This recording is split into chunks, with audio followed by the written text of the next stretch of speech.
som bekendt den danske nationalmelodi, og vi stopper med det, for SNG har frabedt sig, at der spilles en nationalhymne, al den stund man ikke rigtig ved, hvad der skal spilles. De har jo heller ikke noget flag, men stiller op under UEFA's flag. Her har vi Danmarks holdopstilling, og lad os nævne, at der hos danskerne er 3 jubilarer. Det er nummer 5, Henrik Andersen, der spiller sin landskamp nummer 25. Nummer 11, Brian Laudrup, der spiller sin landskamp nummer 25. Og nummer 3, Kent Nielsen, der topper med 50 landskampe i aften. Og sådan skulle opstillingen på banen se ud.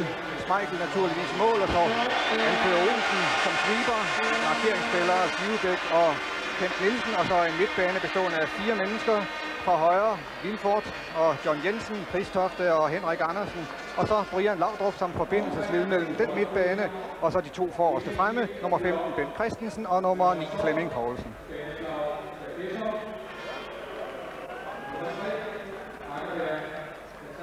Og her SNG, der stiller op i den usædvanlige formation, eller i hvert fald med den usædvanlige besætning, at der er 7 spillere fra vesteuropæiske klubber.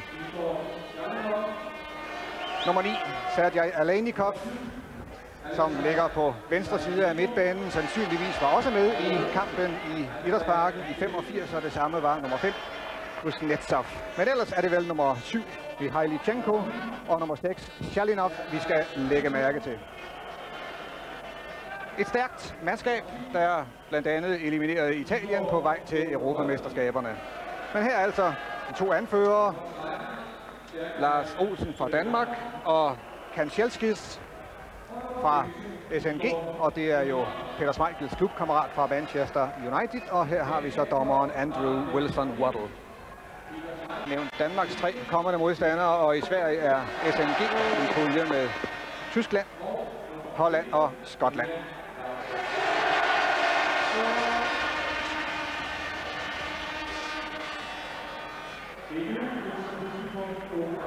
Sivebæk.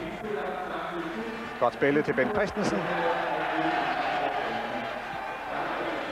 Og Richard Møller Nielsen har jo også på pressemødet i går sagt, at der skal spilles mere offensivt. Vi skal vise, hvad vi kan, og lad os bare se det. Så vi ikke får fodbold på stedet, og fodbold, hvor det danske hold bare spiller for at begrænse et nederlag. Det er der simpelthen ingen grund til. Det kan være, at vi kan drille de store i Sverige, og i hvert fald kan holdet spille frigjort, når man tænker på de svære betingelser, det har haft forud for Europamesterskaberne.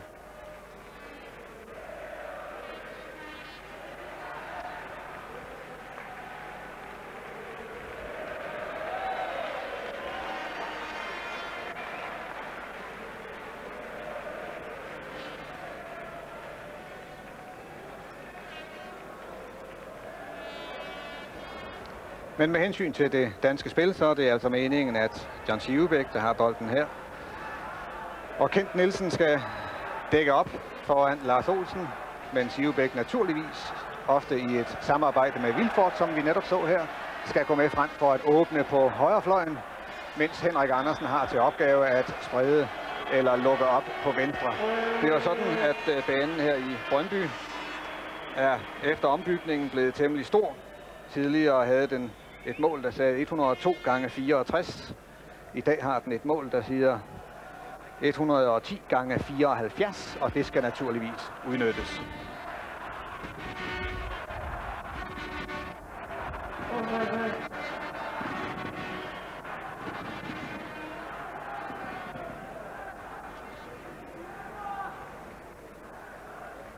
Det er jo interessant at se på det danske landshold, at der i startopstillingen er 8 spillere, der tidligere har spillet på Brøndby.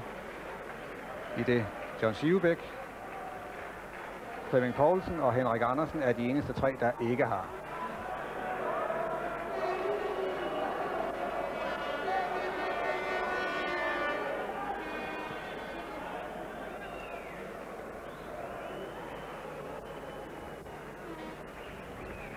Her den russiske målmand, Tjatchatov. John Jensen, Bent Christensen.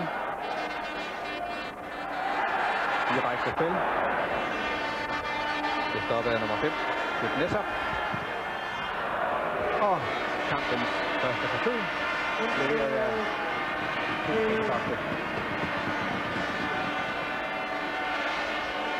men ved min side, der har jeg Niels Christian Holmstrøm, tidligere kanonцenter forward hos KB, dengang der også var noget af det hele i første række og også i Frankrig som ind, men nu ellers så er han hos Team Danmark. Og Niels Christian Holmstrøm, det må sige at være en kvalificeret modstander, vi har i aften. I allerhøjeste grad. Russerne har denne her kamp som den sidste forberedelseskamp, inden det går løs i Sverige, hvor de jo også har nogle skrappe modstandere, de skal møde. Og det er spændende at se, hvordan det danske hold kan matche det her. De er startet i en for det gamle Sovjetunionen, og nu er SMG typisk opstilling med 3 mænd i forsvaret og så en meget bevægelig 5-mands midtbane. Og det er noget, der kan blive interessant at se, hvordan vi danskere, så nu John Jensen her, der skal op og presse russernes midtbane, hvordan det lykkes for os.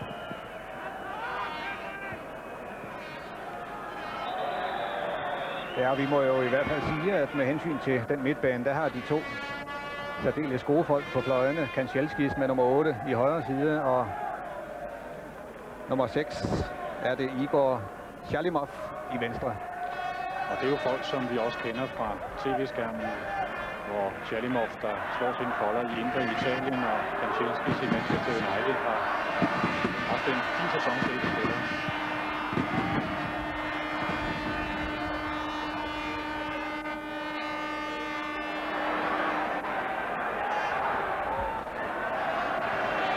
Lidt heldigt, at han har fat i bolden her. En lille misforståelse mellem ham og Kristoffer, tror jeg det var. Og det er jo netop det, man skal passe på i disse kampe mod skrappe modstandere. Ikke at forære noget væk. Det er holdene, det er modstanderne for gode til. Flemming Poulsen.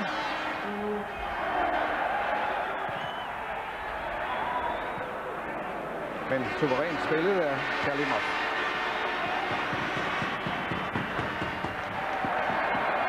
Og det råbrød af Sivebæk fra Mikhailichenko. Brian Laudrup. Og der burde han have haft et samme start med sine træk ind foran nummer 10, Mikrovalski. Lignede klart til travstak. Lad os prøve at se her, hvor Brian Laudrup søger ind i spillet, kører den direkte vej, og det er netop det, vi har brug for at se taklingen, der kommer ind. Der sletter ben med Brian Laudrup. Her burde der være straffespark.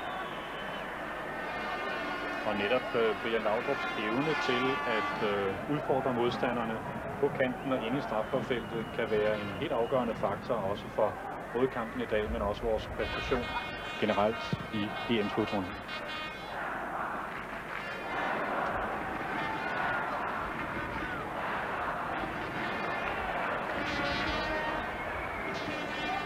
Interessant med Kim Wilford, der har nummer 17, bolden her, liggende helt ude i højre side, den plads John Sivebæk plejer at spille, og netop derfor mulighed for at samarbejde med de to, i det Sivebæk ligger lige bagved.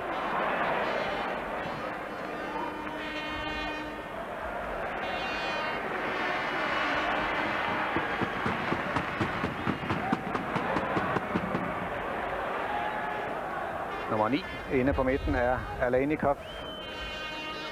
Og her Chalimov.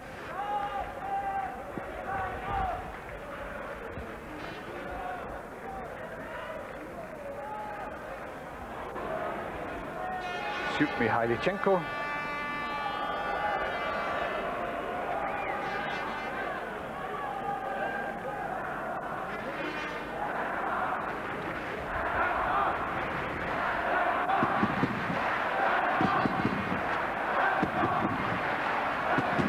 Det er godt, at tilskuerne bakker vort landshold op, så de kan få selvtillid og et herligt rygstød, inden de skal til Sverige.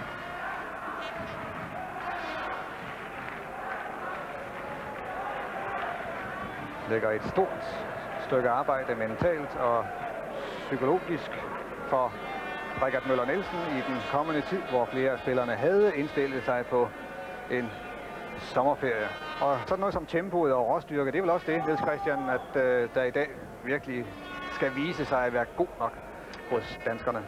Bestemt, det er helt afgørende i internationale fodboldkampe, at man har den fysiske nærkampsstyrke, og at man har overskud til at holde ikke alene tempo i kampen, men også at kunne temposkifte, når det er nødvendigt. Som for eksempel her nu, hvor Brian går i, og Sivebæk rykker med i ganske glimrende dansk spil.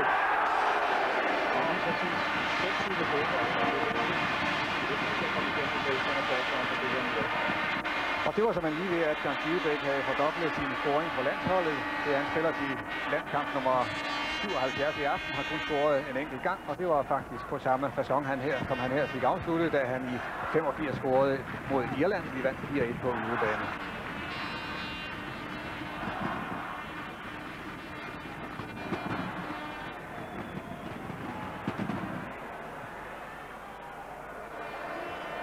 Det er også interessant, at Richard Møller Nielsen har valgt John Sivebæk i dag i det centrale forsvar som dels markeringsspiller og dels, som vi så, en spiller, der kan løbe med i position på bekostning af Torben Picnic fra 1903. Lad os nu lige se Flemming Poulsen.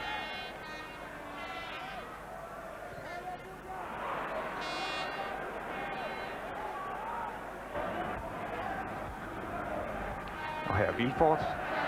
Og det er rart at se, at spillerne har prøvet at køre selv.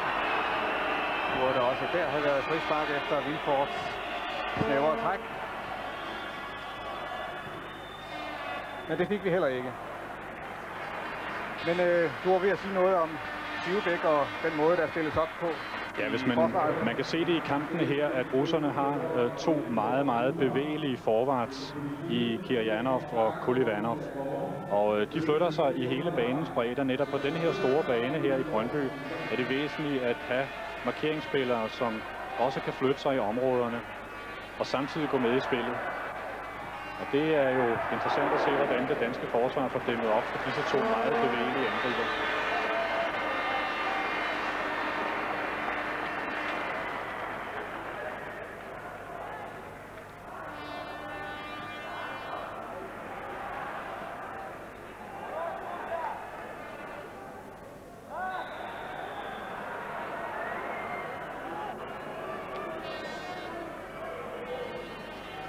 Jubilaren Henrik Andersen fra Køln.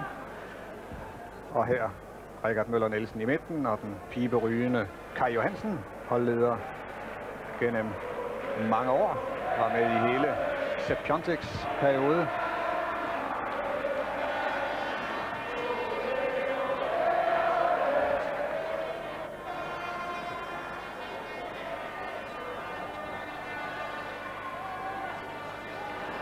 Som en fikst lavet af nummer 15, Kulivanov.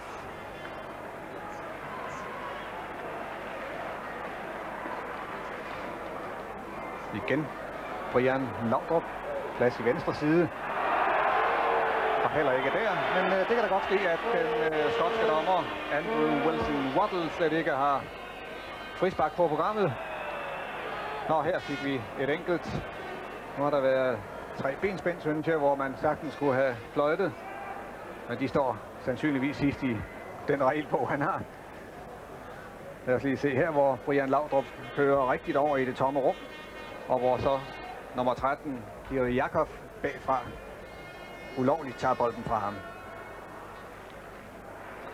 Men ellers synes jeg en optimistisk start. Niels Christian er det danske landshold. Helt bestemt.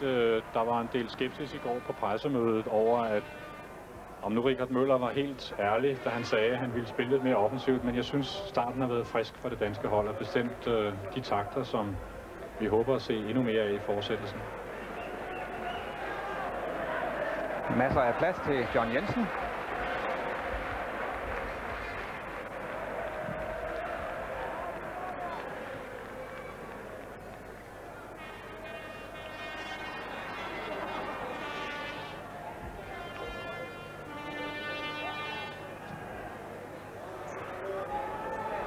Mihailichenko lægger bolden på fødderne af Chalimov.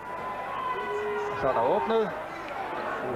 Forsøgte at føle bolden over i det lange hjørne. Man kom heldigvis for meget under den, men ellers godt set her af russernes Igor Chalimov. Lad os lige se det igen her, hvor Peter Schmeichel dækker det korte hjørne.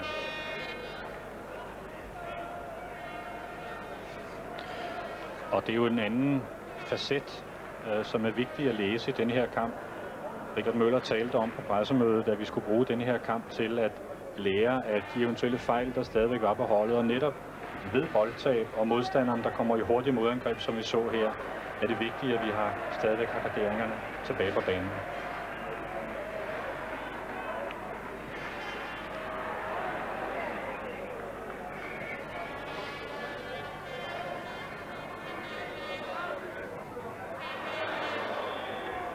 Og denne gang frispark til Kim Vilfort.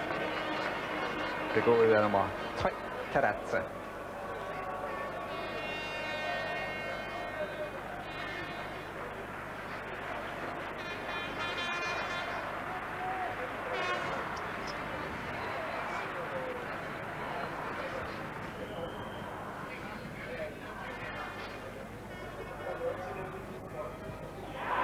Godt spillet af Brian Laudrup og Vilfort.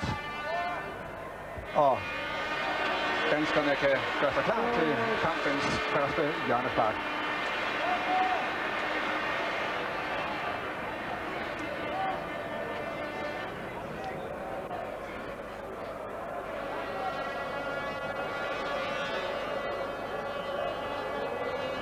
Og det er Kristofte.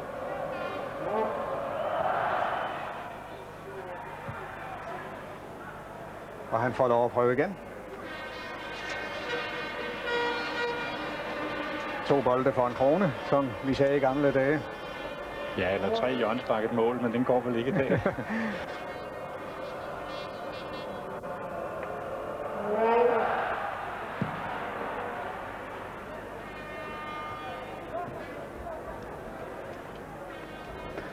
Spil et kvarter. Stadig 0-0.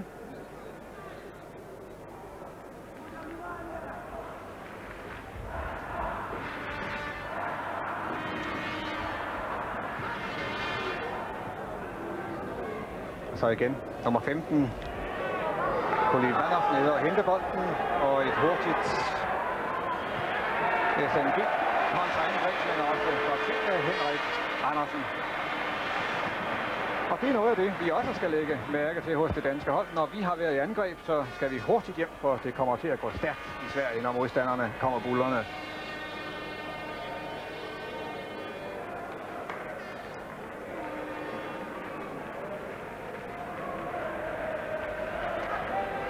Jeg tror, at det forestående EM vil udvikle sig til, eller kommer til at bestå af mange tempofyldte kampe.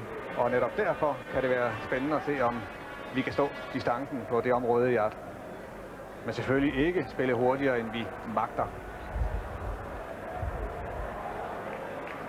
Og det gør vi heller ikke i øjeblikket, kan jeg se.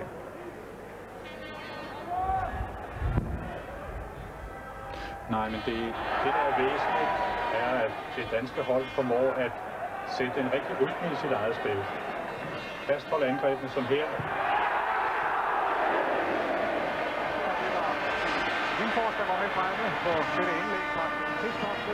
Et virkelig godt forsøg. Bolden skruer væk fra målet og ramt perfekt af Vilfort, som man godt kunne have ondt her efter 17 minutter at have bragt Danmark foran 1-0. Men godt søgt ind af Kim Vilfort.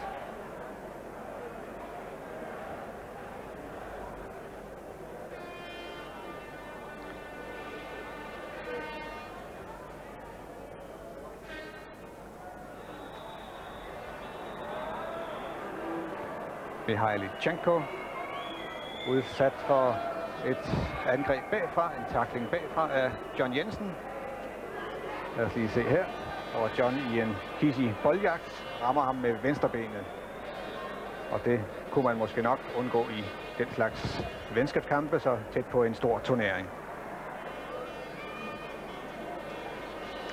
Men det er jo den tredje landskamp. Og danskerne her i foråret, den tredje officielle, tabte 1-2 i Tyrkiet, vandt 1-0 over Norge. Og så er det lige pludselig blevet halvalvorligt i denne testkamp mod SNG. Inden vi skal over og spille 3, skal vi kalde det tællende kampe i Sverige. Og så vender vi tilbage til flere tællende kampe til efteråret, når VM-kvalifikationen står for døren. Mikhailichenko og ikke ramt bolden ordentligt. Et godt træk, inden han fik fyret løs.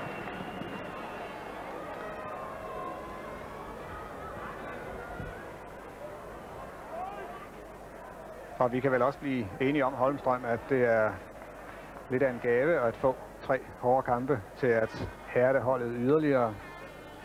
Helt bestemt, netop med sigte på VM-kvalifikationskampene til efteråret. Vi kan lære utrolig meget af de her kampe.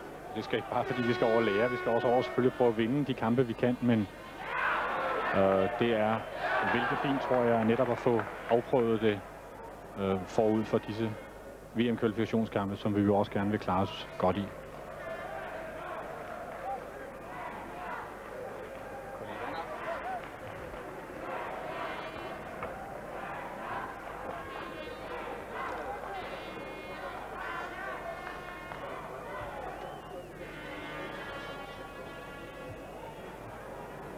Laudrup nede og tage del i det defensive.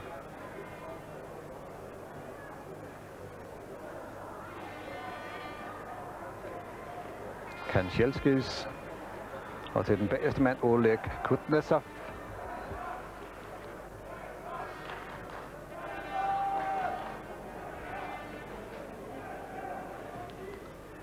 Og igen et svagt skud fra SNG. Det var Aleynikov. Det er ellers noget af det, der tidligere har kendetegnet russiske spillere, at når de skød på mål, så var der virkelig tryk på. Her er det Richard Møller Nielsen, der folder hænder og beder om en god indsats, både i aften og lidt held og lykke i Sverige.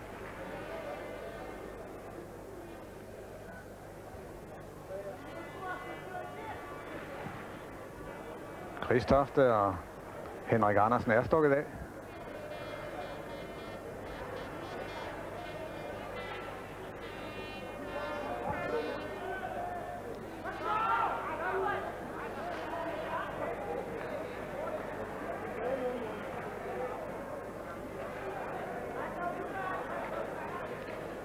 Ja, nu kommer der så vi er i en lidt vigtig fase i første halvleg, fordi efter et friskt første kvarter er det ligesom om russerne har fået dompteret vores midtbane, hvor vi jo rent talmæssigt er i hvert fald en halv til en hel mand i undertal, fordi vi har Brian Laudrup liggende som en tilbagetrukken forward, kan vi sige. Og der er det altså vigtigt, at vores midtbane holder fast, og vi ikke bliver udsat for eksempel dette her. Kolivanov indenom. Og det er jo det, hvis jeg kan se Vilfort og Sivebæk snakker lidt sammen. Hvis Vilfort er gået lidt for langt frem, og Sivebæk ligger inde på midten, jamen så er der jo mulighed for at stikke disse spidser afsted efter hjørnefladet i venstre side. Og det er jo det, der kan flænse et forsvar op.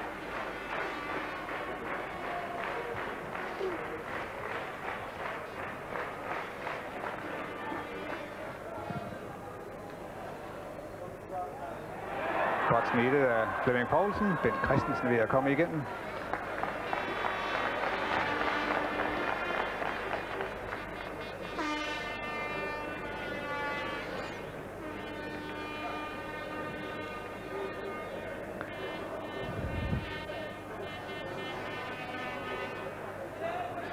Nummer 9 her er Aleynikov hos SNG, en central person i russernes opbygning. Trækker sig godt fri og er som regel spilbar.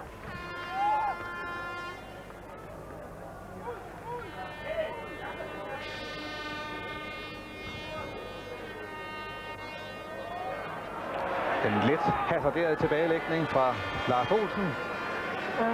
Men igen får Peter Schmeichel fat i bolden. Fylder godt, når han går ud.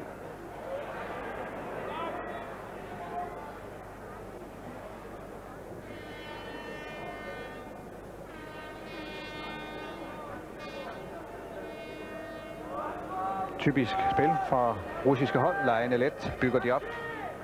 Bevæger sig hensigtsmæssigt. Og det ser ofte ud, som om de er 2-3 stykker i overtal, når de kommer deroppe af.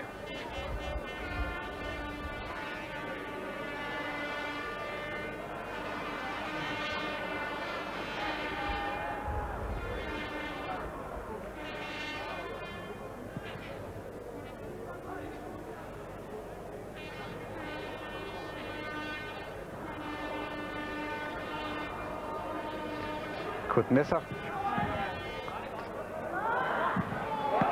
Og så et kanonskud.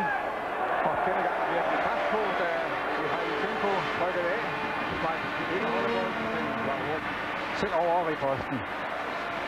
Men igen et farligt russisk angreb, hvor spillet koncentreres i venstre side, og lige pludselig åbnes der til højre.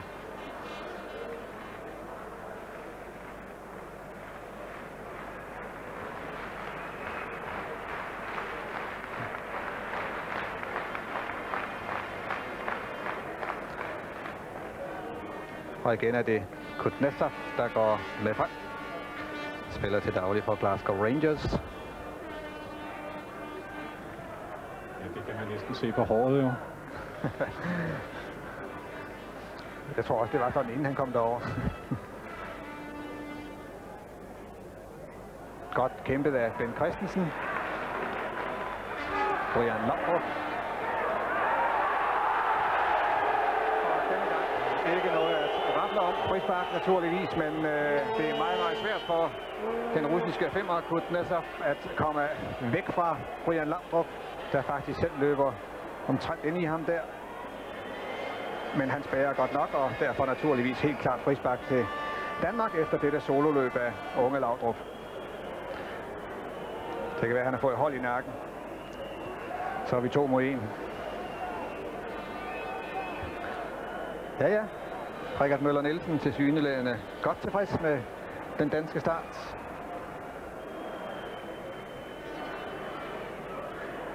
Vi kan jo også sige, at det er en slags opvarmning for dig, Niels Christian Holmstrøm. Du skal jo med TV2 til Sverige og kommentere kampe. Blandt andre kampe skal du have SNG mod Tyskland. Ja, og Danmark mod Sverige nu, i stedet for mod Jugoslavien. Og det bliver da vældig spændende, og det er jo sådan, at denne her EM-slutrunde, hvad det jo nok selvfølgelig næsten altid er, men det er ligesom, man synes, at alle de gode fodboldspillere i Europa denne her gang er samlet i Sverige. Selvom det italienske landshold godt nok ikke er med, så er der altså mange af de spillere, som netop præger den italienske liga, som er med, for eksempel på de tyske og det hollandske hold, så det bliver en meget spændende turnering. Lad os nu se, om vi også har fået indøvet nogle ordentlige frisparksdetaljer, fordi dødboldsituationer er tit noget af det, der afgør jo internationale fodboldkampe. Kristofte. Og det var i hvert fald udmærket udført i samspil med Flemming Poulsen. Godt ramt. Og det er Tjertjesov, der må give hjørnespark. Lad os se igen bolden op til Flemming Poulsen, og så lægger den lige til skud.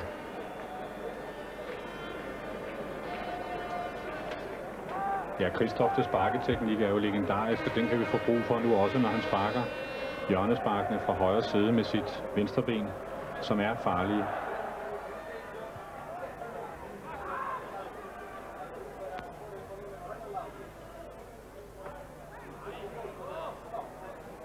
Godt kæmpet der, Kristofte. Og spillet til Brian. Og en tunnel. Og helt utroligt, hvordan han tryller på så lidt plads. Der var vel en halv meter til mållinjen, og alligevel så lykkedes det Brian Laudrup at smide 2 russere.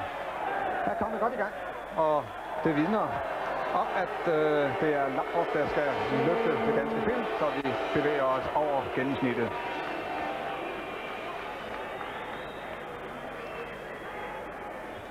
Der er heller ingen tvivl om, at det passer Brian ganske udmærket at have 2 frontløbere foran sig som Flemming Poulsen og Ben Christensen, som begge to er løbevillige og friskrykker i position. Det giver manden med bolden mange muligheder, også den mulighed at gå selv, når man har evnerne til det.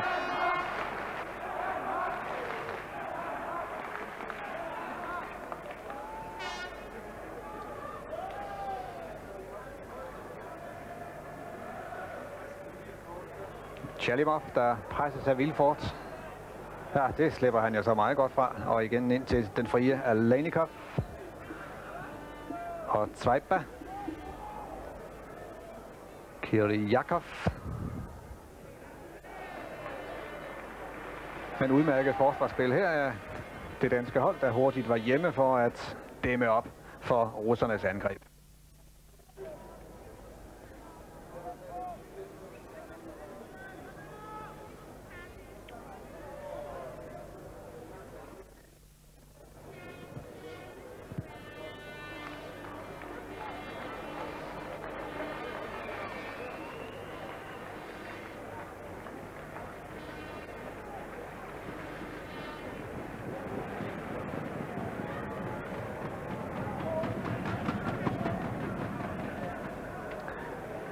Vi nærmer os den halve time af første halvleg.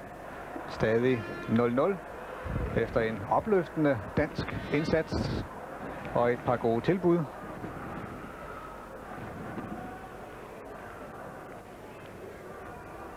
Så fortsætter vi på den facon, kan vi som en med ro i sindet sende det danske landshold til Sverige og dyste mod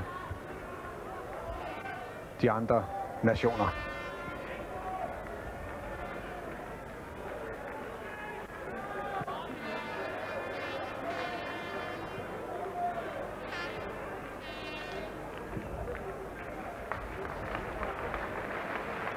Denne her fase af spillet er noget af det, jeg mener, vi skal prøve at undgå. Vi ser, at det danske forsvar ligesom polerer med bolden i egen forsvarszone og ikke rigtig kan komme af med den. Og det er farligt, fordi hvis vi taber bolden i en frisk opspil der, hvor alle faktisk er løbet frem foran bolden, så er vi vældig sårbare. Og jeg tror, vi skal passe på, at vi ikke får Kim Vilfort på højre fløj og Henrik Andersen på venstre fløj alt for langt foran bolden, så man ikke kan spille den frem, men bliver nødt til at løbe med den. Og hvis vi så får et boldtab på midtbanen, så er der helt åben bagved. Så er vi dømt til at være i undertal. Og hvad der er værre, vi er ude af stand til at lukke af i siderne.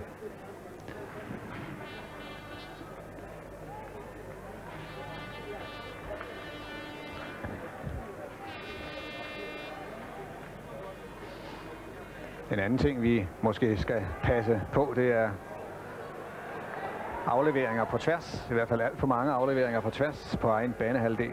Det lige pludselig så hugger de altså til modstanderne, og så er man solgt.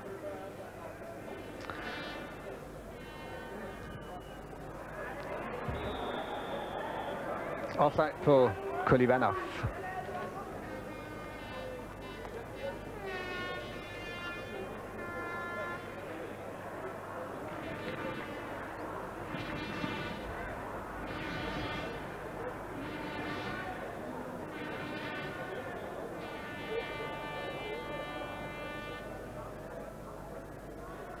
Lars Olsen. Og så er der bagved ham dækket af. Hvis vores sweeper skulle tabe bolden.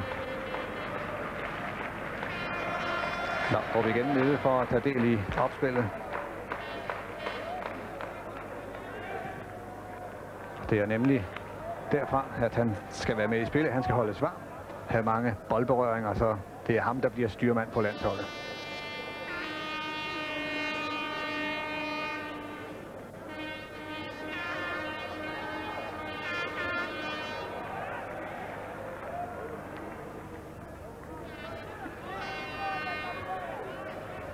Ja, vi talte jo lidt om tempo før kampen, og man må sige, at tempoet er taget lidt, for ikke at sige en hel del, ud af kampen i øjeblikket.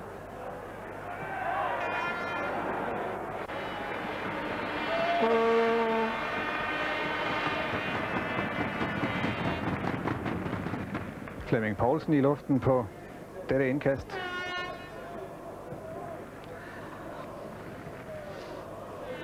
Det er også sådan lidt af en balanceakt i disse testkampe, så kort før en turnering, hvor man gerne både vil have prøvet nogle ting af, men samtidig ikke have afsløret for meget. Der ser mange spioner på tribunen i dag. Simpelthen fordi Danmark er kommet med, og man har slet ikke interesseret sig for holdet, og har derfor ikke ret meget stof på det danske hold, og samtidig kan man så kigge SNG efter i sømmene. På samme måde kan vi da sige, at der også sidder en del opkøbere, både fra tyske Bundesliga-klubber og engelske klubber, blandt andre Kenny Dalglish, Liverpools tidligere manager, nu manager for Blackburn, der netop har kvalificeret sig til den engelske første division. Så det danske landshold er lige pludselig blevet interessant, og det er jo meget rart, så er det også sjovere at have med det at gøre.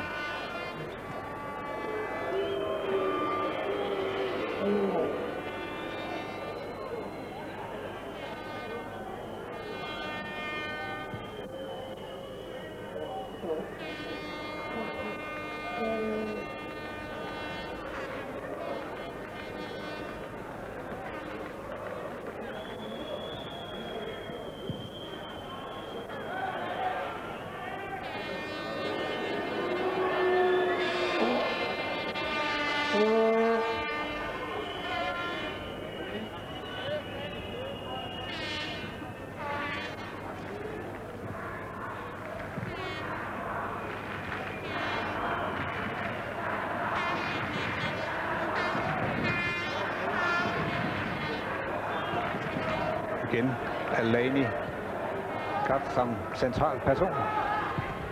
Kanchelskis indover, og der har vi så store Vilfort, der rager godt op ved den fjerneste stang.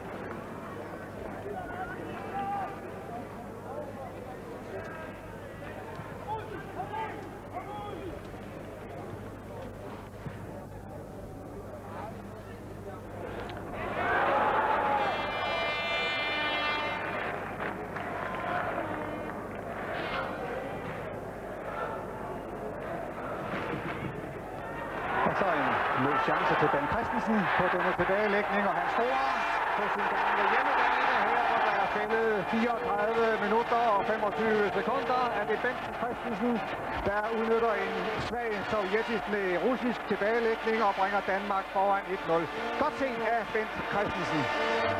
Ja, glimrende udført. Man ser her, hvordan han går uden af målmanden, og med det samme meget sikkert lægger den ind i det tomme mål. Det er ikke helt let detalje, fordi vinklen bliver lidt spids, og han skal faktisk skyde første gang. Men det er glimrende udført. Og i øvrigt også et flot forarbejde af Flemming Poulsen, som presser den, ja, hvad hedder sådan en SNG-forsvar, russisk forsvar, kalder vi dem det? Det kan vi kalde dem, ja. Og så har Ben Christensen 50% forstået på den måde. Det er hans 16. landskamp, og det er hans 8. mål. Var jo rigtig i målhumør i vores EM-kvalifikationskampe sidste år, hvor han scorede 2 nede i Jugoslavien og også mod Østrig. Men fortjent synes jeg, at danskerne får denne opmuntring efter den uimponerede indsats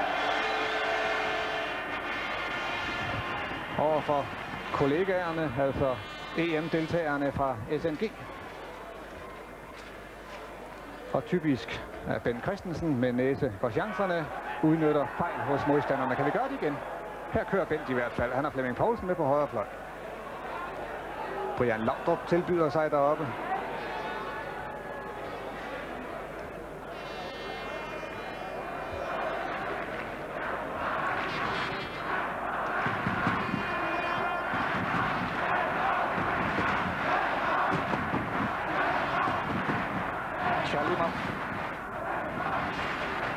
Igen en svag russisk aflevering. Godt set af John Jensen, hvis Laudrup kan nå den. Det kan han sagtens.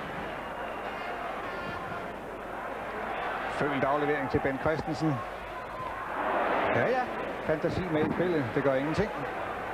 Lars Olsen var med helt fremme. Henrik Andersen tryk bare af. Så vi får afsluttet vores angreb.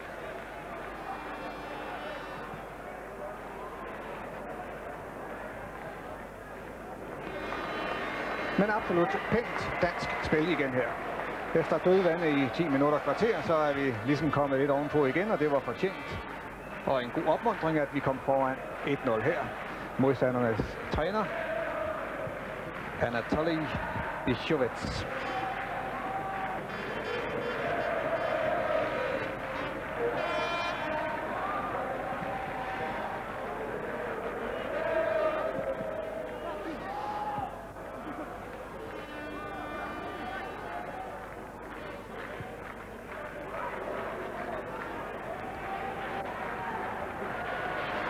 Ja, og selvom det selvfølgelig altid er rart at komme foran i en fodboldkamp, så er det bestemt ekstra rart netop i en fase af kampen, hvor man så småt ikke helt har kontrol over den, og modstanderne er ved at byde sig ind i kampen.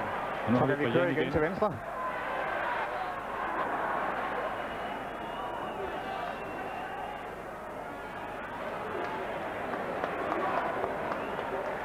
Ja, det var som om de var ved at komme ind.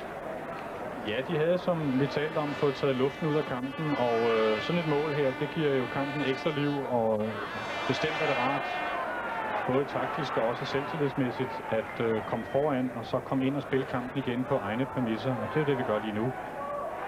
Inden om til Ben Christensen fri igen.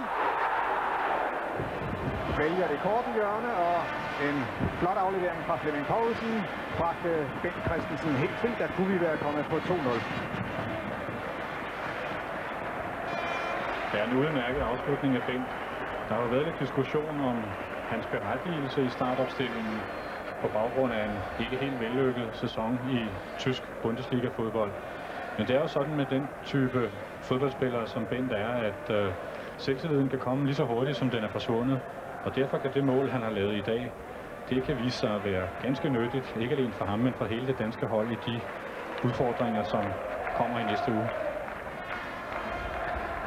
Ja, han går til siden i meget fint spænd med Flemming Poulsen, i det de begge to bestiller noget og rykker på tværs, og det er jo netop det, der giver huller helt i front, og der har vi så vores bagfra kommende spillere til at udnytte det.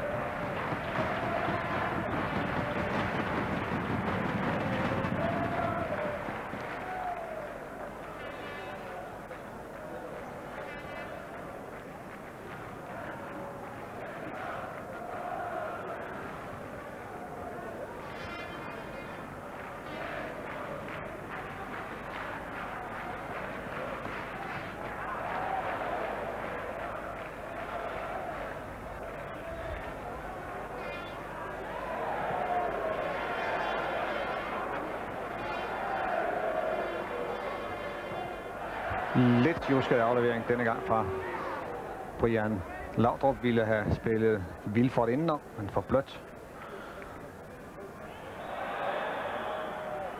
Og det er Igor Dobrovalski, der slår til bolden med hånden.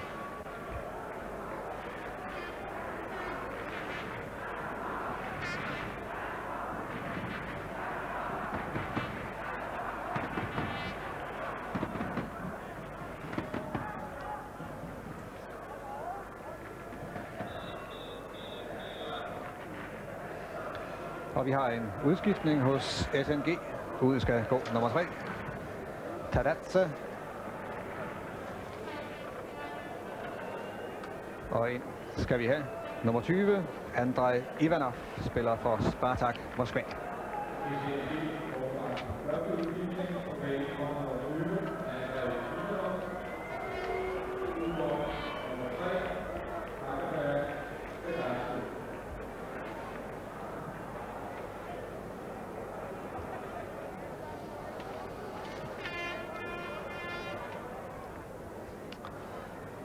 Mangler 4 minutter af første omgang.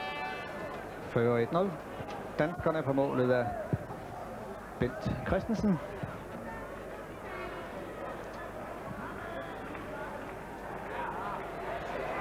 Godt hættet af Vilfort. Så river Flemming Poulsen igen tynd ud. Vilfort tilbyder sig på højre fløj. Og Bent Christensen. Og denne gang på stolpen. I det rigt angrebsspil. Godt søgt hen til den korte stang af Bent Christensen, der dermed kan nå bolden. Synd, han ikke fik scoret her. Ganske glimrende angrebsspil. Og hvor vi ser, at kunne skabe målchancen som her, det kan man faktisk gøre 3 mand alene, når opspillet er rigtig bagfra. Og det er derfor vigtigt, at Vilfort og Henrik Andersen ikke kommer til at ligge for højt i opspil, og dermed blokere løbemulighederne for de to meget bevægelige Flemming Poulsen og Bent Christensen. Vi så også, at bolden i det angreb, vi havde lige før, blev slukket nøjagtigt på det rigtige tidspunkt, og også med den rigtige hastighed til den spiller, der skulle have den. Glimrende timing og glimrende rytme, og et stort arbejdspensum også af Kim Vilfort, som lige nu har været nede og klarer ærterne i forsvaret.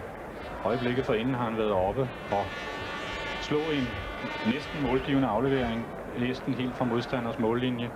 Og det er et løbepensum, som er en opløftende ting at se i dag, fordi det får vi helt klart brug for. Det er de barske krav til nutidens fodboldspillere. De kan kunne det hele, og helst på en.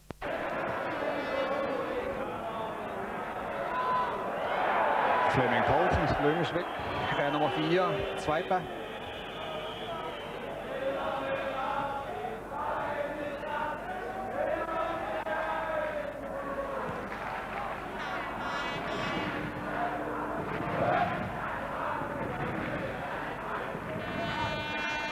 Godt kæmpet. Og det er spørgsmålet, om der er frispark der. Men okay, lad os lige prøve at se situationen her, hvor Brian Laudrup går ned og i hvert fald har held på bolden, men det kan selvfølgelig være Christoph, der er kommet til at skubbe i ryggen på samme tid.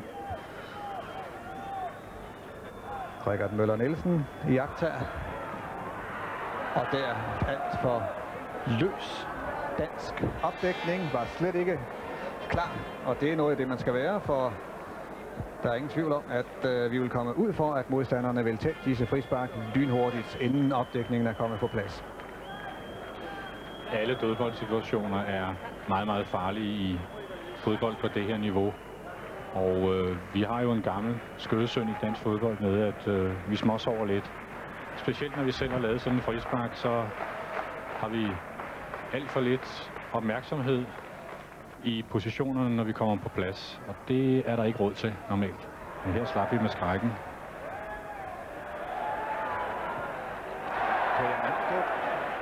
Vi er kommet igen efter dette udmærkede angreb med Ben Christensen, Flemming Poulsen og John Jensen som mellemstationer. Fortjente klapsalver til det danske landshold her, hvor vi kører på det sidste minut i første halvleg. Har ydet en god spillemæssig præstation med hensyn til spilleglæde, fantasi, afslutninger. Og der er også blevet bestilt noget. Her er det Lars Olsen, der laver frispark. Og det er ganske rutineret at lave den situation, fordi hvis han bliver afspillet i den situation, så har vi faktisk ikke nogen gardering nede bagved. Så det var, om jeg så må sige, et af de professionelt veldokumenterede frispark, hvis man må bruge det udtryk. Et af de kloge frispark. Kører vi igen. Så er Ben Christensen med igen, og der kan sparkes.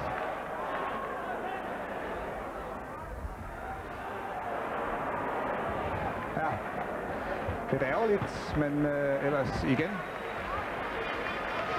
Godt kontraangreb fra danskerne, Ben Christensen og Brian Laudrup.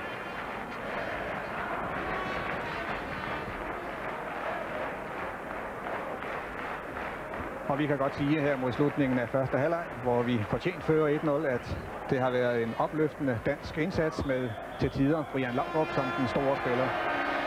Helt bestemt. Normalt er det jo en gang mellem sådan, at specielt med sådan nogle sidste forberedelseskampe inden en stor turnering af forkning.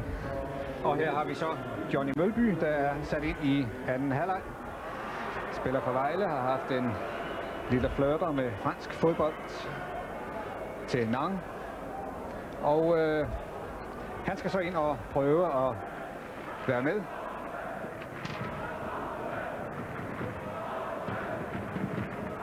Ja, det er, så vidt jeg kan se, Flemming Poulsen, som er blevet i omklædningsrummet i halvlegen. Og det betyder jo nok, at Brian Laudrup bliver skubbet helt frem i forreste række. Godt af store Kent Nielsen, landskamp jubilæer med 50. Ja, det må man formode. Her har vi Brian Laudrup op og være tandem sammen med Bent Christensen. Kører igen selv. Mølby med fremme. Johnny Mølby altså. Og en god åbning af de sidste 45 minutter med et skud af Brian Laudrup her i det første minut. Men det kan være fornuftigt at spare Flemming Poulsen, der selv mener, at han er lidt nede i øjeblikket, men som i hvert fald har ydet en stor arbejdsmæssig indsats i første halvleg. Der er ingen grund til at slide på depoterne. Lad spillerne køre, hvad de kan, og så lad dem også få det hvil, der skal til for, at de virkelig er oppe på mærkerne og har både kræfter og lyst til at spille fodbold, når det går for sig i Sverige.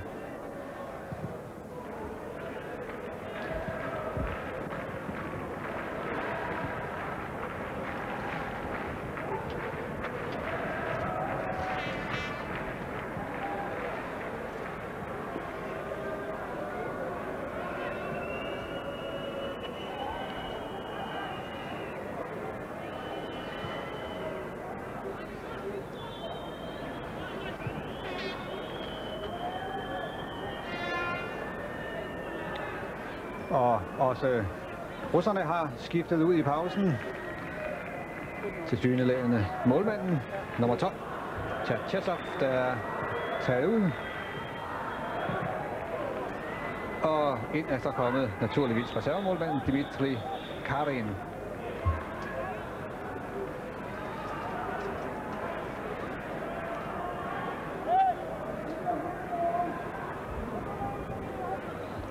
Og ude i marken er det nummer 16, Dmitri Kuznetsov fra Espanyol. i Barcelona, der er kommet ind.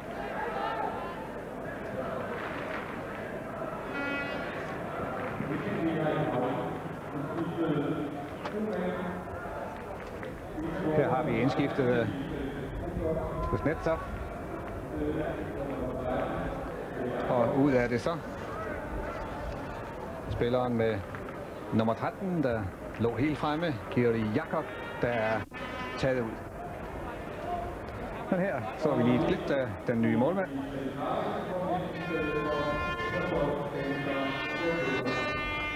Ja, det kan jo være, at der er nogle af seerne, der undrer sig over, at man sådan skifter ud på livet løs i betragtning af, at de allerede skiftede en spiller ud i første halvleg, men det er jo en friendly game, og det er aftalt, at man kan skifte 4 i nødstilfælde. 5 spillere. Det er nok målmanden, man tænker på her, så man får lejlighed til at prøve forskellige opstillinger i en sådan forberedelseskamp. Det kan godt give lidt uro i anden halvleg, men lad os nu se, om vi kan få lidt snit og facon over det, ligesom der var momenter i første halvleg. Ja, bare det ikke ender i den slags udskiftninger, som vi så før. Var det VM i 90, da Danmark spillede mod Tyskland, og hvor Franz Beckenbauer brugte en 20-22 spillere, fordi alle skulle ind og have chancen på landsholdet, og det er selvfølgelig en hån mod tilskuere og også mod spillet, kampen. Men en 3-4 stykker, det sker der intet ved, og da det er sket i pausen, ja, så må man formode, at spillerne har fået at vide, hvad deres opgaver er, så vi også kan få rytme over det i anden halvleg.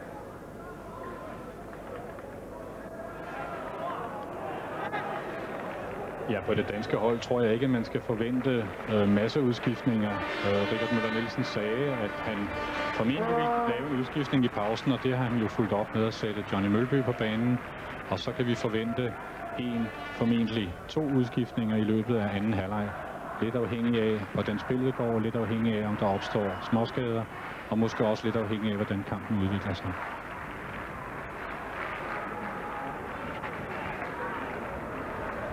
Lars Olsen, der er plads indenom. Det er en lang bold i stedet for til Ben Christensen. Klar til chance efter sløset spil af nummer 5, Ole Kuznetsov hos SNR eller SNG. Og derved var vi igen lige ved at få scoret. Her hvor der er spillet 5 minutter af anden halvleg. Ben Christensen, sandelig farlig i aften. Men vi så jo også i første halvleg, da nummer 3, Tadatsa, lagde for kort tilbage, og Ben Christensen smuttede imellem og scorede. Ja, kort tid efter blev han taget ud. Den russiske spiller, der er ikke tid til barmhjertighed.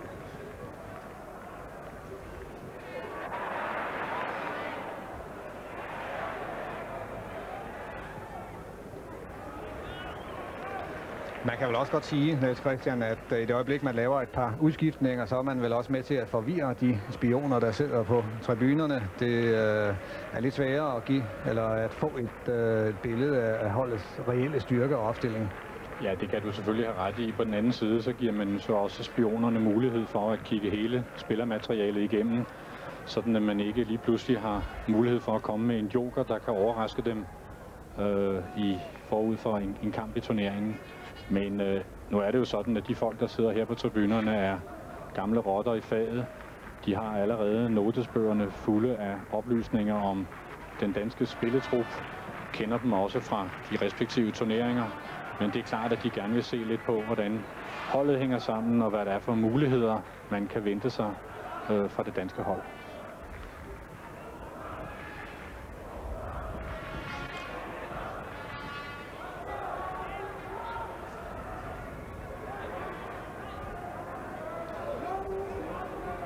Chalimov. Og så er der bonus til SMG nede hos Peter Schmeichel. Lidt løst af det danske forsvar. Kom ikke i vejen for dette indlæg. Og her hvor der er spillet 7 minutter af anden halvleg, der er det nummer 15, Kolibanov, der har udlignet til 1-1. Her indlægget fra bolden fra Chalimov springer fra den ene russiske spiller hen til Kolivanov, og 1-1. Ja, det er et af de eksempler, som er næsten er klassiske. Man får lukket den fri mand i forsvaret, i det tilfælde her Lars Olsen, helt ud på højre flanke. Garderingen mangler i centerforsvaret, og når man så ikke får fat i bolden ude på siden, og den kommer ind i centerforsvaret, så er man på mellemhånd, og der mangler opbakning og gardering, og et kort træk til siden kan bringe en angriber fri foran mål, som vi ser her. Og det er noget, som det danske hold selvfølgelig skal være vældig opmærksom på, for det bliver med det samme straffet af på det her niveau.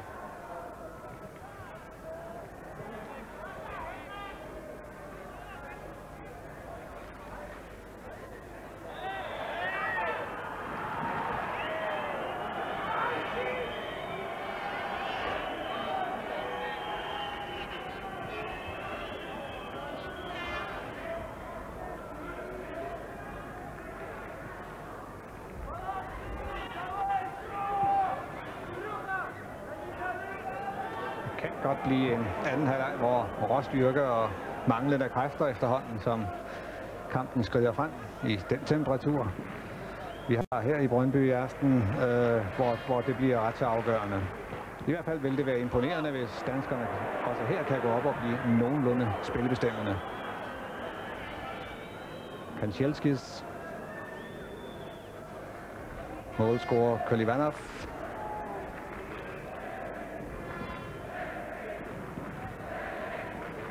Og her er manden, der lagde op til målet, Shalamov.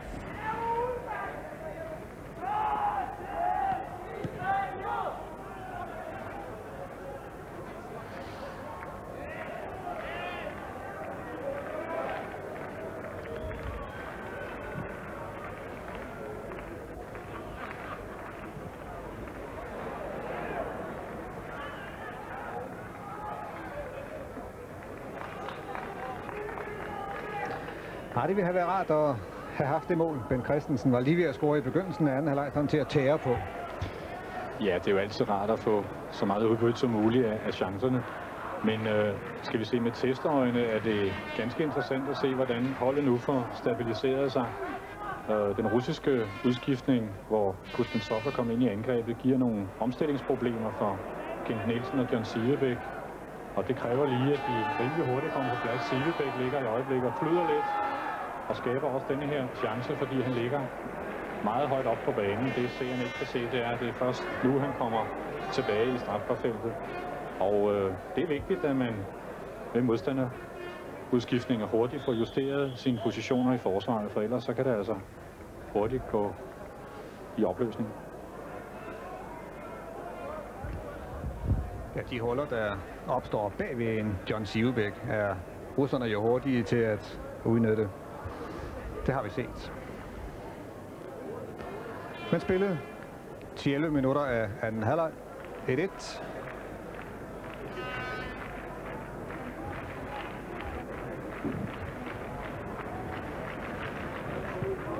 En af Kristoftes lange diagonal afleveringer. Sidst vi så sådan nogen på landsholdet, var det Søren Lerby, der kom med den. Og så kører vi igen. Nummer 6, Shalamov.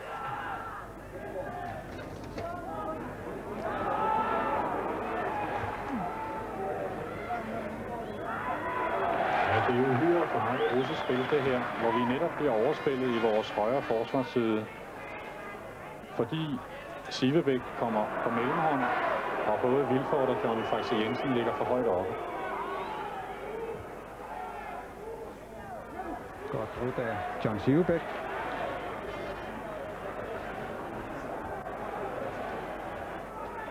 Men i øjeblikket lidt for mange boldtab, synes jeg, når vi har bolden i sikre positioner. Mangler folk i højre side. Her kommer Vilfort.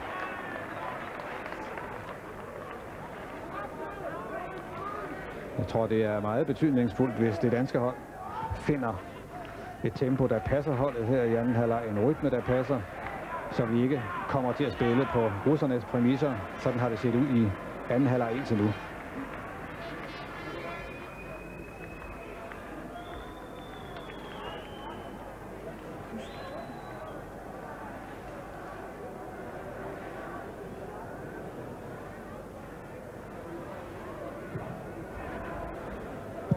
Ja, det lykkedes russerne at lægge et ganske effektivt midtbanepres, som vi ikke rigtig kan spille os ud af. Og det er fordi vi igen i denne her fase kommer lidt i undertal. Det bliver overladt til Kim Kristofte på venstrekanten at være spilbestemmende.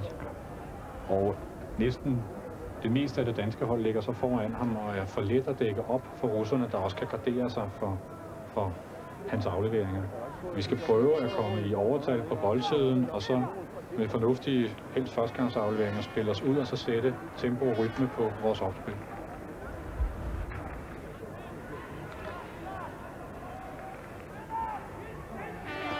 Kent Nielsen forlænger. John Saxe.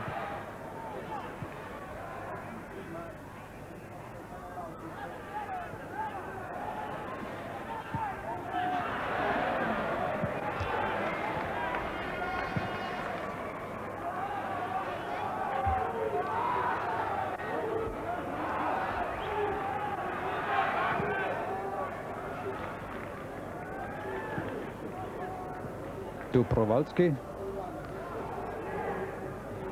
Kutnesov har spillet helt fri her, men vinket for offside, det kunne vi være glade for. Det lignede ellers også et strafspark mod nummer 7, Mikhail Tchenkov. Ja, udgangspunktet for den situation, der opstår, er igen en undertalssituation på det danske hold i vores højre forsvarsside. Et glimrende skift i modsat side, og så er der faktisk åben for pingpongspil dybt ind i det danske strafsparkfelt. Der er i øjeblikket kun et at gøre for det danske hold, og det er at få placeret sig tilbage og få fundet sin udgangsopstilling og kunne spille sikkert derudfra og komme ind i kampen igen. I øjeblikket har vi i hvert fald ikke greb om den. Og vi har udskiftning hos SNG. En er gået Lidjakov, nummer 19, og ud er gået nummer 9, Alanikov. En af de russere, der havde bolden mest i første halvleg.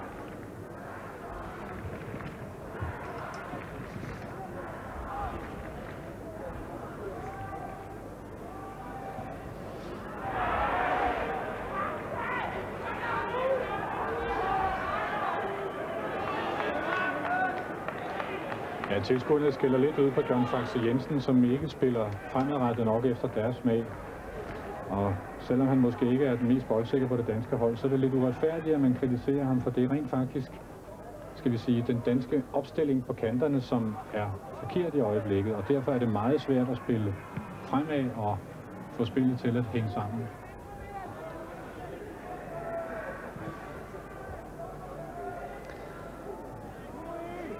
Der skal vel også lige tid til at omstille sig på, at Brian Laudrup i udgangsopstillingen ligger længere fremme end i første halvleg, på grund af, at Flemming Poulsen er ude.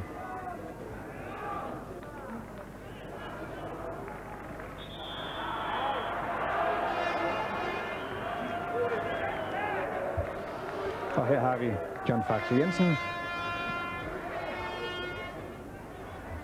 Ja, man kan vel også sige, set her fra, skal vi sige, underholdningssiden, havde det nok været mere interessant at se en Torben Frank eller en Lars Elstrup blive skiftet ind i stedet for Flemming Poulsen, for at bevare den spilrytme, der var så fin i første halvleg med Brian liggende bag ved de to forwards.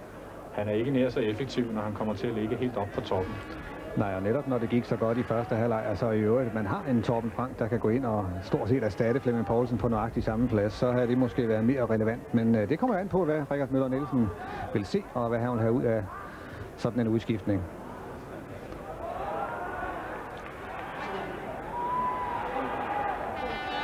Går stærkt, når der køres direkte her igen. Nummer 15, Kolivanov, målscoreren for SNG.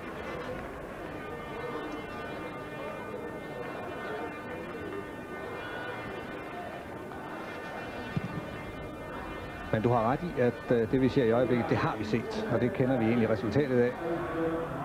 Og der kunne Torben Frank, som er i fin form hos Lyngby, være forfriskende at få ind. Frispark her til Ben Christensen. Ja, ikke mindst, fordi nu vi ser sådan en tackling, som den Ben Christensen bliver udsat for her, den vil han møde mange af i de 3 kampe over i Sverige. Og derfor er der jo altså brug for, skal vi sige, angrebsreserver, der kan gå ind og fylde rollen ud, hvis man enten får en skade, eller der er behov for frisk blod i angrebet. Og derfor kunne det være en god idé at prøve, ikke mindst Torben Frank, som jo ikke har så meget international rutine i bagagen i en sådan kamp som denne her. SNG fået en betydeligt bedre og mere greb om spillet i anden halvleg. Og her et skudforsøg, der giver luft og en lille pause til det danske hold. Ja, uden for billedet, der er russerne så gar ved at varme endnu en udskiftningsspiller op, men selvom vi snakker om udskiftninger på det danske hold, så er der ikke så meget aktivitet i øjeblikket nede på bænken, men vi får se, hvad der sker. Sivbæk.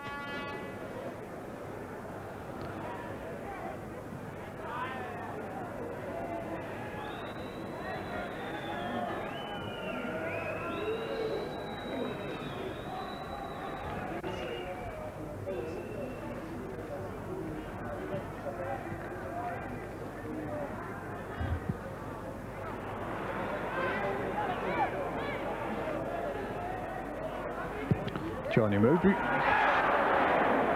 Og her er det Brian Laudrup, der var oppe. Fik et lille buketskop, men ellers et udmærket dansk angreb. Og her et voldsomt sammenstød mellem Kent Nielsen og indskiftet Ledjakov. Spillet fortsætter.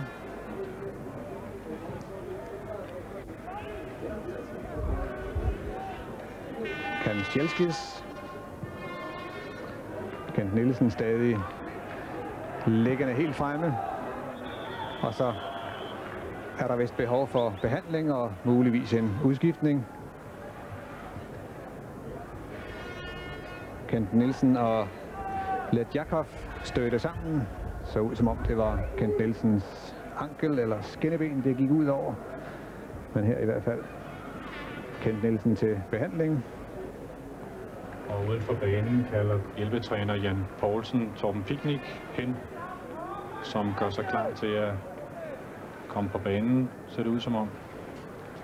Det var et lidt uheldigt sammenstød, Kent Nielsen var inde i her.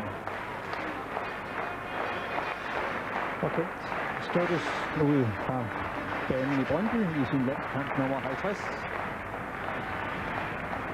Og vi har situationen her, hvor de bliver hængende, benene omkring hinanden, og det gør ondt på den måde, som Kent Nielsen kom ind i den tackling på. Men altså Kent Nielsen skiftes ud, og Torben Piknik går ind.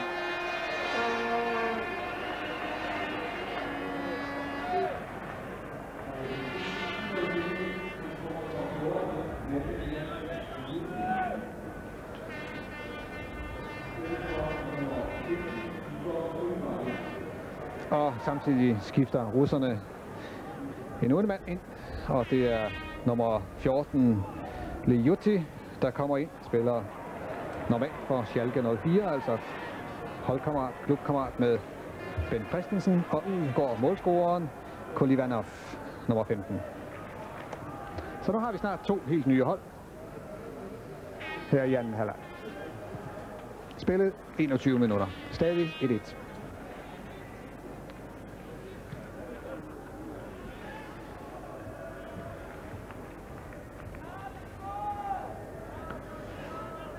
Men rytmen forsvundet på det danske hold. Brian Laudrup får lidt med i spillet, fordi han ligger langt fremme og skal spilles. Vente på at spilles i stedet for at være med i spillet og præge det.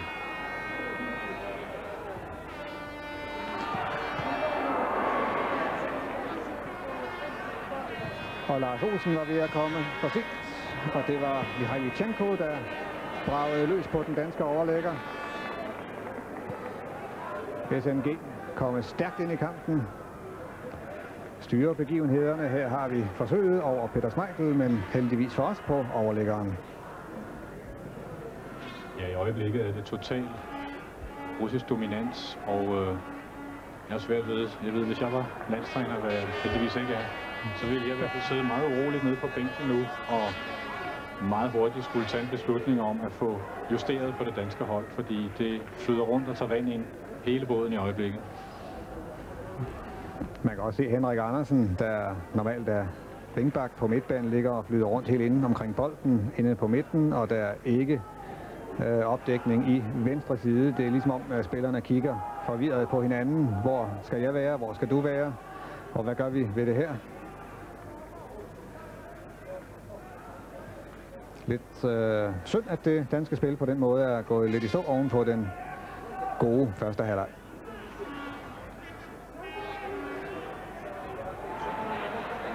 Og igen er det Mikhailichenko, men offside på nummer 19, Lefjakov. Assistenttræner Jan Børge Poulsen, Richard Møller Nielsen ser vi.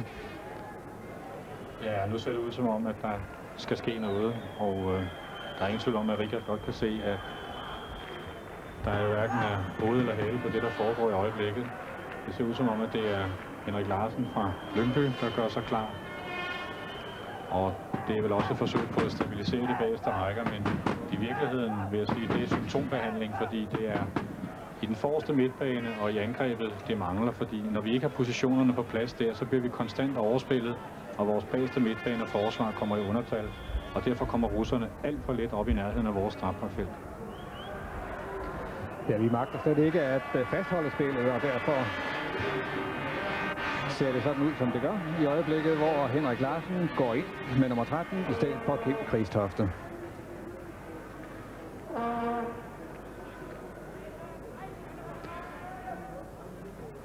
Men jeg ser også, at Lars Elstrup varmer op, og det kunne så være meget rart at få ham op i front ved siden af Ben Christensen, synes jeg, og så få Brian rykke lidt tilbage igen, så vi igen får de rigtige stationer på de rigtige steder.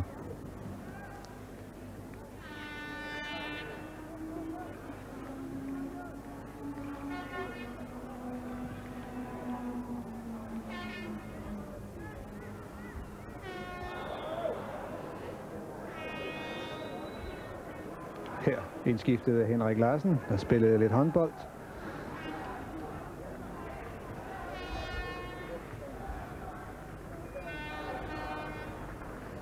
Det tærer på kræfterne i øjeblikket, hvor danskerne løber efter bolden i stedet for med bolden.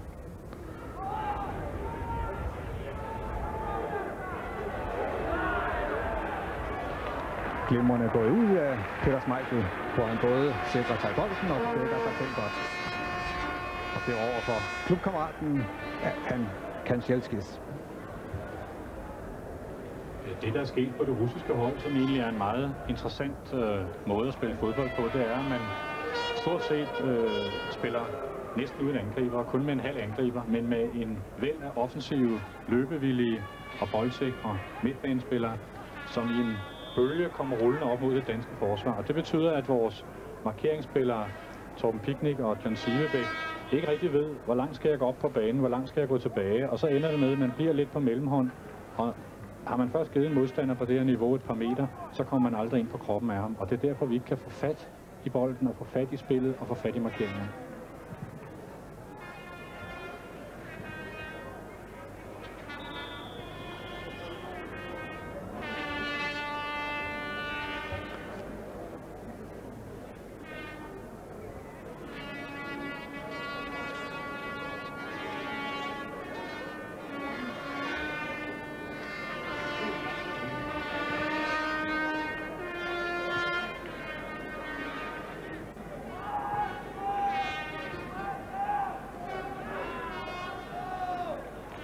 Se, der er konstant en russer fri.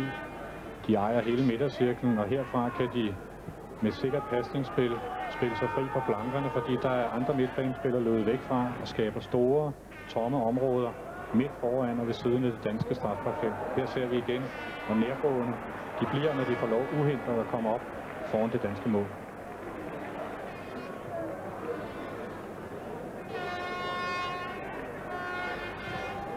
Ja, der er ikke meget af det her nærkampe i øjeblikket, fordi russerne har det egentlig for sig selv.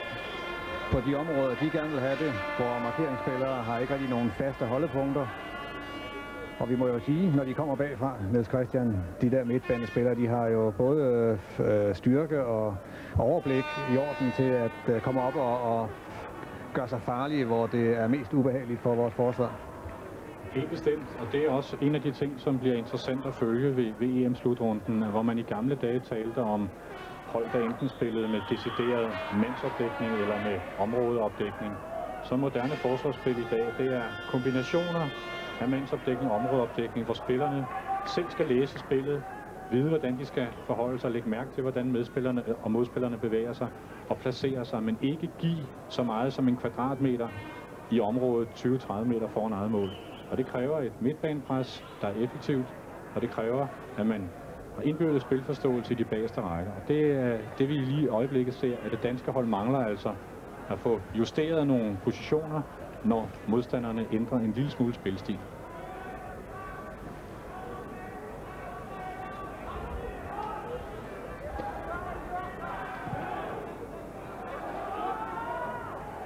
Her ser vi nu, det er nummer 10, Dobrolovski, som lige pludselig er den, der bliver spidsangriber hos russerne. Og der er faktisk meget langt ned til de næste, hvor de har en overbefolket midtbane. Og så har vi en udskiftning hos danskerne. Udgår Brian Laudrup med nummer 11. Har i hvert fald spillet en stor første halvleg, og ind kommer Lars Elstrup. Og det betyder, at vi kører videre med Torben frem, ind kommer Torben Frank. Det er Lars Elstrup, tog trøjen på igen. Ind kommer Torben Frank, og det har vi jo siddet og efterlyst lidt. Og han kommer så op og ligger ved siden af Ben Christensen, og det vil sige, at vi for så vidt kører videre med den samme formation, i hvert fald på midten.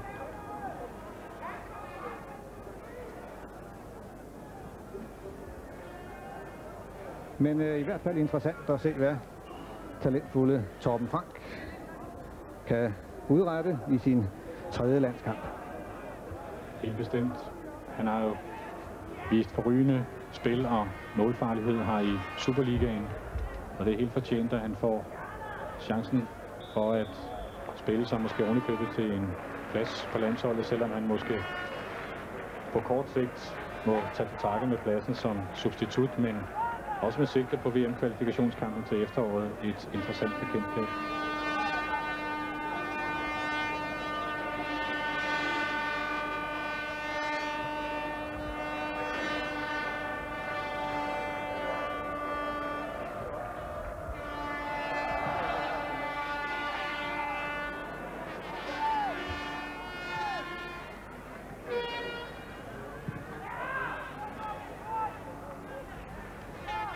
Henrik Andersen. Stykke tid siden han har været så langt fremme. Johnny Mølby. Vilfort. Og igen får vi tilkæmpet os et hjørnespark. Ja, nu har vi jo ikke Kim Klistofte med, for han er skiftet ud, og her ser vi nu, at der er total rådvillighed. Hvem skal nu tage det hjørnespark? Kunne være, om der er helt taget nogen, der gider gå ud og tage det. Sådan nogle situationer er det, som man i en lang træningslejr kunne have indøvet. Og her ser vi, hvorfor vi er handicappet forud for EM-slutrunden, fordi vi ikke har haft tiden i en længerevarende træningslejr til at indøve mange af de her detaljer. Selvom det er almindelige ting. Men det var Henrik Andersen, der var lige ved at overlæse den russiske målmand, Karin.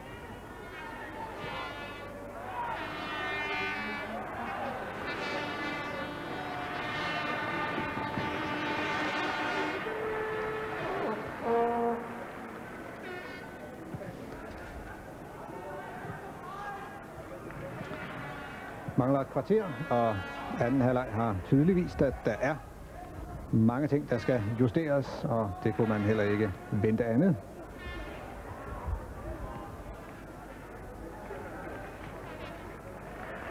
Men også, at der kan arbejdes videre efter og på den gode første halvleg indsatsen der.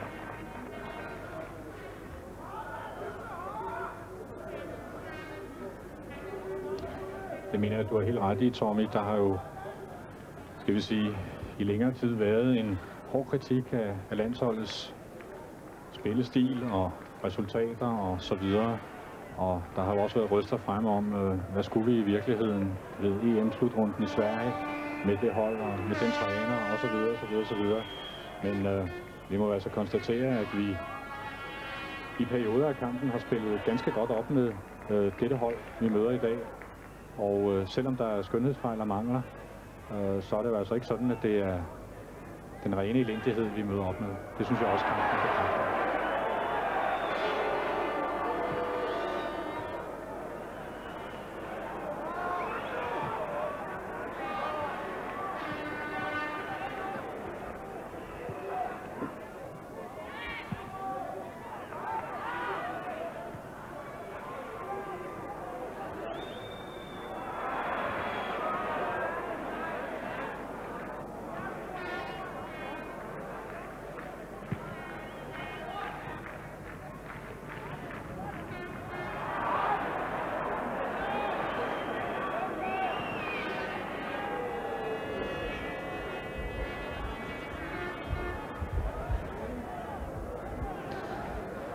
Men helt klart, synes Christian, at rytmen blev slået i stykker, da Flemming Poulsen ikke var med. Ikke så meget, fordi Flemming Poulsen ikke var med, men fordi Brian Laudrup blev flyttet. Og det er vi ikke rigtig kommet ud af. Nej, jeg synes, det er lidt synd for Brian Laudrup at blive flyttet op på en topposition på det tidspunkt. Og det er også lidt synd for holdet som helhed.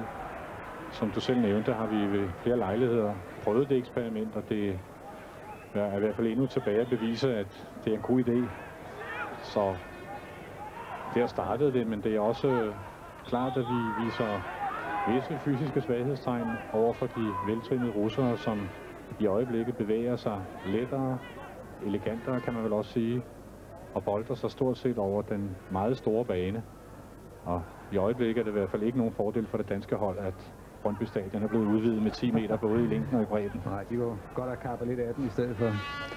Men man ser jo helt tydeligere russernes boldsikkerhed, og som vi var inde på lidt tidligere, så gør det ondt hos de danske spillere i dag, eller på det her tidspunkt, at skulle løbe så meget forgæves. Og så når de får bolden hele tiden bliver presset.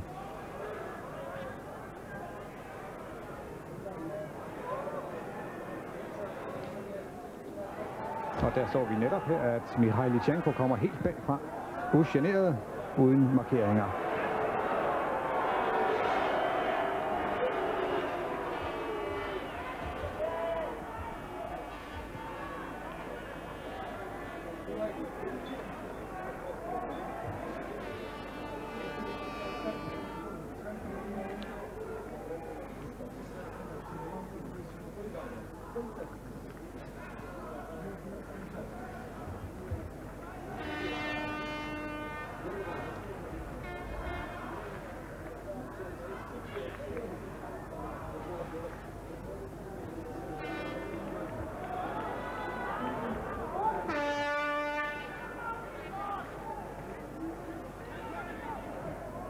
Godt sluppet af Torben Frank.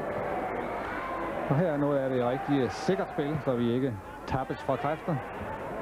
Og så er den bare hævet væk der.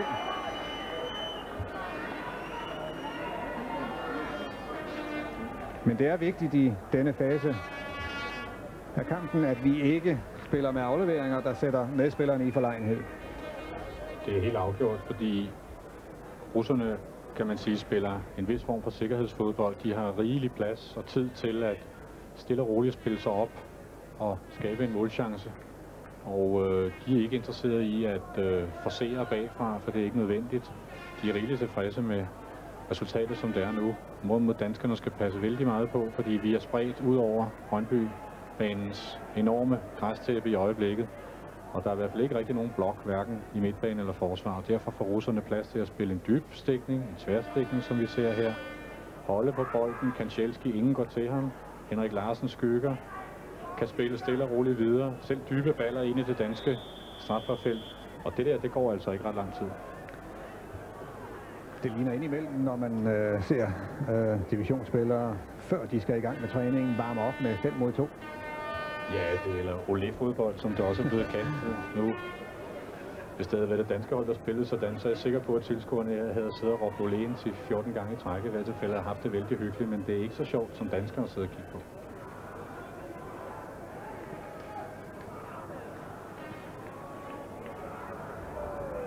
Men alligevel en god opvarmningskamp for danskerne, fordi der virkelig er noget at tage fat på, og der er også positive ting at huske fra den eminente første halvleg, og lad os endelig tage det med også.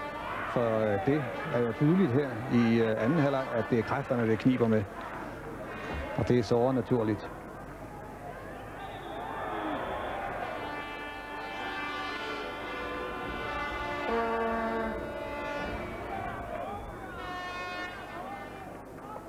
Johnny Mølby fælles for et skrub. Og så er der igen behandling. Men nu har man jo talt så meget om russernes styrke og ikke styrke, og turneringshold og ikke turneringshold. Hvordan vurderer du deres chancer ved EM? Jeg tror ikke, at dette SNG-hold kommer til at præge turneringen på den led, at de hverken vinder Europamesterskabet eller kommer i semifinalen. Men det er et vanskeligt hold at spille mod. Og det, der specielt skal være spændende at se, det er jo, at de russiske hold normalt har spillet fremragende fodbold i kvalifikationskampe og også i starten af en turnering, men sjældent har kunnet holde distancen.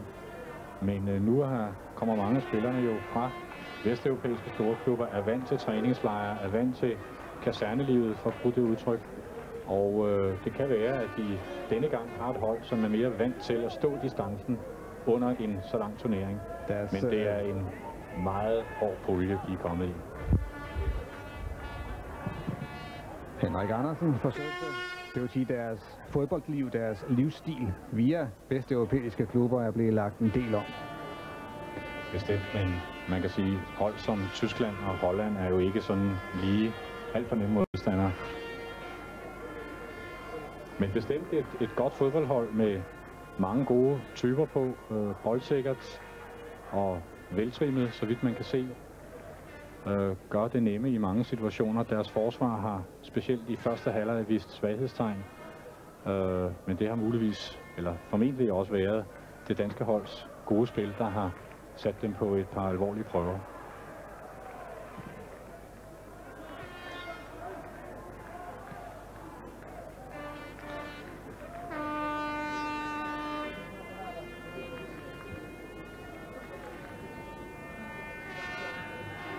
Mangler 5 minutter af denne testkamp. 1-1 efter dansk føring ved Bent Christensen i første halvleg. Så der vendt op og ned på tingene efter pausen. Både spillemæssigt og med hensyn til den russiske scoring.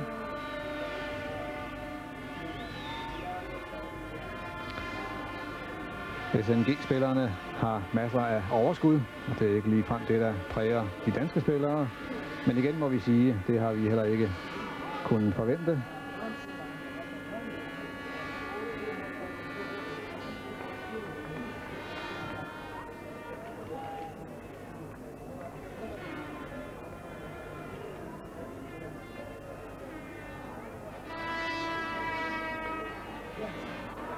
Og der er lidt brydning. Godt stukket indenom af Henrik Larsen.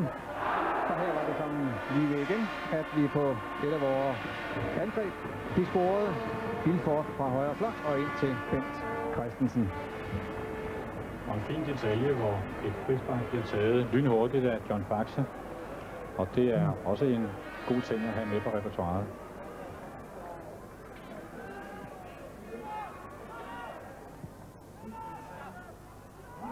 Ja, det er noget lort, ikke?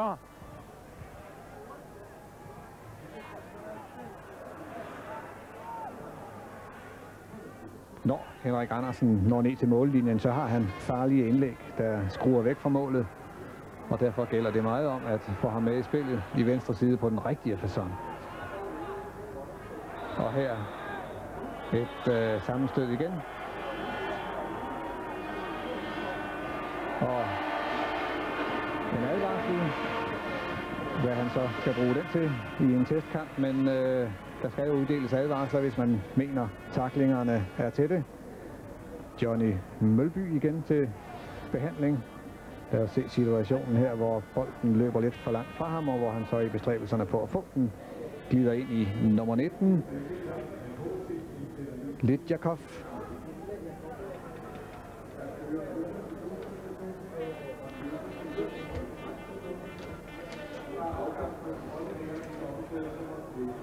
Men det bliver spændende at se også, hvad han vil udtage til sin trup, Richard Møller Nielsen, om han vil tage et par folk, om han tør tage et par folk med fra OL-mandskabet. Ja, jeg tror egentlig, at han vil lade OL-mandskabet være i fred. Der har været talt en del om det. Der er altså forskel på at være ungdomslandshold og så være seniorspiller. De eneste, skal vi sige, navne, som vel egentlig er aktuelle, er Per Frandsen og Niklas Molnar, eventuelt Dan Petersen. Men i den forkamp, vi så i dag, hvor, lad os lige se frisparket her, hvor OL-holdet spillede mod deres kammerater fra pressens hold i samme aldersgruppe. Det var jo ikke ligefrem, fordi der var så mange fra OL-landsholdet, der anbefalede sig selv. Per Frandsen spiller udmærket og rutineret, og vel nok den spiller, der efter min opfattelse er tættest på truppen. Men jeg tror, at Richard Møller, blandt de 20 spillere, han skal vælge i morgen, har rigeligt gode spillere, han kan tage, uden at han behøver at gå ned på OL-holdet. Men jeg ved også, at Viggo Jensen ikke har spor imod, at hvis han vil bruge en eller to spillere, så det skal blive spændende. Ja, du har ret i, at der ikke ligefrem er nogen, der har anbefalet sig selv. Så det skulle så være på grund af, at man vil prøve noget nyt, men har man råd til det? Og man skal heller ikke bare prøve nyt, hvis ikke talentet kan bære. Og der kan man jo så sige, at ved en hård OL-turnering i Spanien, jamen der har spillerne mulighed for at blive hærdet endnu mere og så være klar til VM-kvalifikationskampene, der starter i august.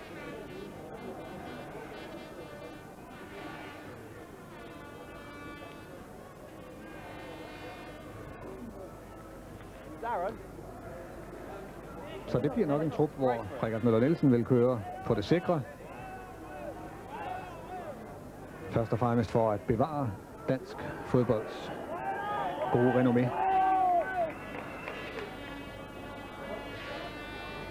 Der er ingen tvivl om, at Richard Møller Nielsen ikke vil slå større brød op, end han plejer. Og på den anden side vil jeg sige, at kampen i dag trods alt har vist, at når vi våger lidt frem af banen, så spiller vi altså også bedre fodbold, som her, hvor Sivebæk frisk går med på venstreflanken. Nu ser man kan få den ind over med venstrebenet. Ja, næsten. Ja, det er ikke hans stærkeste ben, selvom det mål, han scorede i sin tid, det var med venstre ben. Men han har i hvert fald vist, at han kan stå distancen, John Sivebæk. Kører på det sidste minut. Der har været et par spillerbehandlinger, men jeg tror nok ikke, at dommerne har lagt ret meget til. Så det ender nok 1-1, og et resultat, som det danske landshold kan være yderst tilfreds med. Og hvis man kigger tilbage på første halvleg, også med spillet, så har der været en del skønhedsfejl i anden halvleg, men Richard Møller Nielsen har jo kaldt til træningssamling, og der bliver så en hel del at snakke om og forsøge at få rettet, inden vi kastes for, skal vi kalde det, løverne, England, Sverige og Frankrig ved EM i Sverige. Men i hvert fald held og lykke herfra til det danske landshold.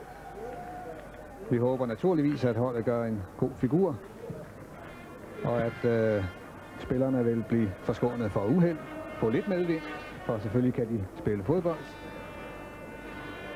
Og det skulle da ikke undre mig, hvis vi i en kamp eller to virkelig kan drille vores puljemodstandere. Men her er det så den skotske dommer, Andrew Wilson, og altså 1-1 mellem Danmark og